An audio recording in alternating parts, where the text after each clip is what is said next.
Danny Alvarez with Behind the Gloves in association with BUSR. Here with Ben Davison. Just saw Devin Haney weigh in. Obviously, you've known him for a while.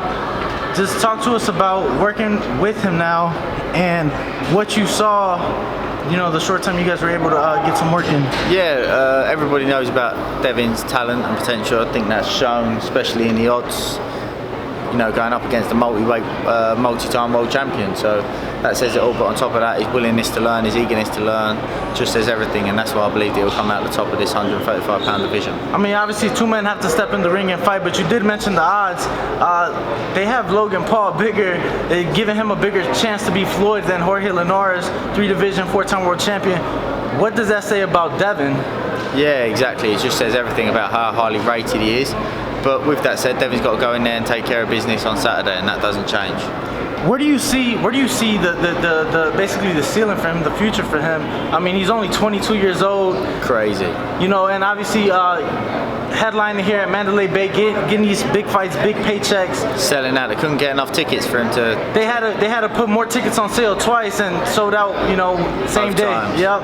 So yeah, you know, it just says it all about how what his potential is in the sport. And like I say, with all his talent, his work ethic mixed with his willingness and eagerness to learn, you know, crazy. There's no ceiling at the moment. I mean, you just mentioned his work ethic. You know, for a young fighter getting all this money, a lot of fighters tend to slip, especially at his age. You know, I've been fortunate to spend a few camps with him.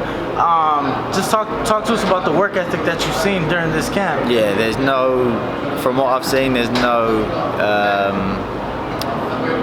chance of that happening from what I've seen. You know, he's very grounded, well-mannered, very polite young man who's not drunk on his success, and like I say, still willing and eager to keep learning, even though he's, you know, as highly touted and achieved what he's achieved so far. That was why I was initially so impressed with him. He walked in the gym, 21 years old, world champion, smashed the life out of 2 sparring partners, 10-man team, still that day in the gym, eager to learn, asking for more information, looking to improve, and that was why I was initially so impressed with him. I know you've known him for a while, but were you surprised at all that you got the invite to come in and work with him for this camp? No, not at all. You know, when two guys have good boxing minds, you know, especially someone that's, like, I keep going over it, but someone that's as eager and as willing to learn as Devin is, you know, of course not. I think it just shows how, you know, it just impresses me more that, you know, he's looking to source in as much knowledge as he can.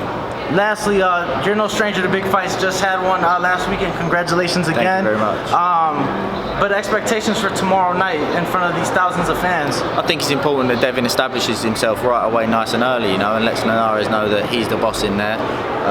Doesn't give Linares too much time to find his rhythm, and when he does that, he'll look to dominate. And from that, depending on Linares' goals, after Devin does that in the early rounds, will determine on how the rest of the fight goes, in my opinion. Ben Davison, thank you very much.